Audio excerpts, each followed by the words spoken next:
Depuis la conception de Jésus par le Saint-Esprit dans le sein de la Vierge Marie, Luc 1, 26, 38. La véritable identité de Jésus-Christ a toujours été remise en question par les sceptiques. Cela a commencé avec le fiancé de Marie, Joseph, qui a eu peur de l'épouser lorsqu'elle lui a révélé qu'elle était enceinte. Matthieu 1, 18, 24.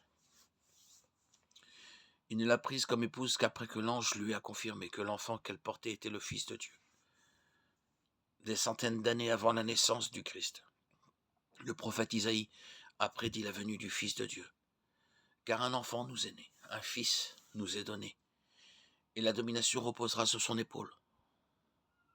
On l'appellera admirable conseiller, Dieu puissant, Père éternel, Prince de la paix. Isaïe 9, 6. Lorsque l'ange parla à Joseph et lui annonça la naissance imminente de Jésus, il fit allusion à la prophétie d'Isaïe.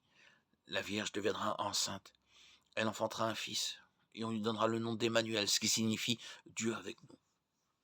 Matthieu 1, 23. Cela ne signifiait pas qu'il devait appeler le bébé Emmanuel, mais que Dieu avec nous était l'identité du bébé. Jésus était Dieu venu dans la chair pour demeurer avec l'homme. Jésus lui-même comprenait les spéculations sur son identité. Il demanda à ses disciples, « Qui disent les gens que je suis ?» Matthieu 16, 13, Marc 8, 27. Les réponses variaient, comme c'est le cas aujourd'hui. Puis Jésus posa une question plus pressante. « Et vous, qui dites-vous que je suis ?» Matthieu 16, 15.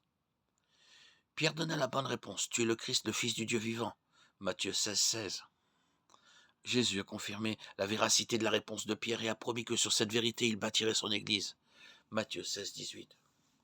La véritable nature et identité de Jésus-Christ ont une signification éternelle.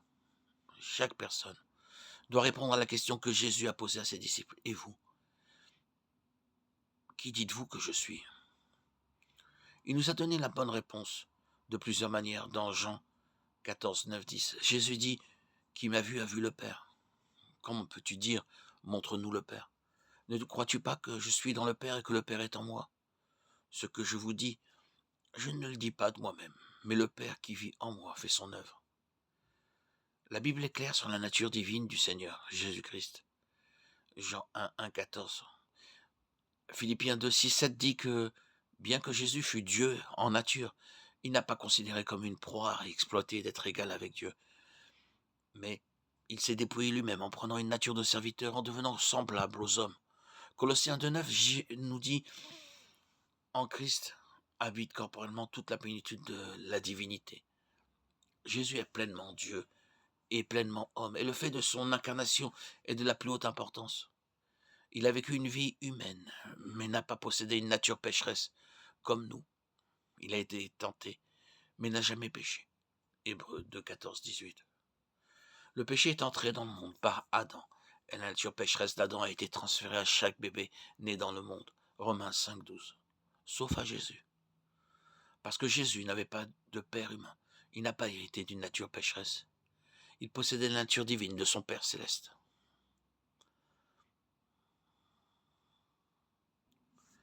Jésus a dû satisfaire à toutes les exigences d'un Dieu saint avant de pouvoir être un sacrifice acceptable pour nos péchés. Jean 8, 29. Hébreux 9, 14. Il a dû accomplir plus de 300 prophéties sur le Messie que Dieu avait annoncées par l'intermédiaire des prophètes. Matthieu 4, 13, 14, Michée 5, 2, Luc 22, 37, Ésaïe 53. Depuis la chute de l'homme, Genèse 3, 21, 23, le seul moyen d'être justifié devant Dieu a été le sang d'un sacrifice innocent. Lévitique 9, 2, Nombre 28, 19, Deutéronome 15, 21, Hébreux 9, 22. Jésus était le sacrifice final et parfait qui a satisfait pour toujours la colère de Dieu contre le péché. Hébreux 10, 14. Sa nature divine l'a rendu apte à l'œuvre de Rédempteur.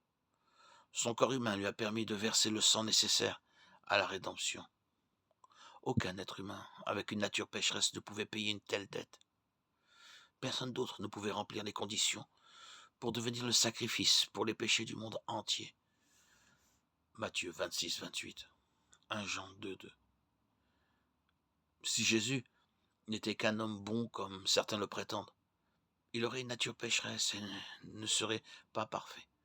Dans ce cas, sa mort et sa résurrection n'auraient pas le pouvoir de sauver qui que ce soit. Parce que Jésus était Dieu, dans la chair, lui seul pouvait payer la dette que nous avions envers Dieu. Sa victoire sur la mort et la tombe a valu la victoire à tous ceux qui mettent leur confiance en lui. Jean 1,12. 1 Corinthiens 15, 3, 4. Car je vous ai transmis avant tout, comme je l'avais aussi reçu, que Christ est mort pour nos péchés, selon les Écritures, qu'il a été enseveli et qu'il est ressuscité le 3e jour selon les Écritures,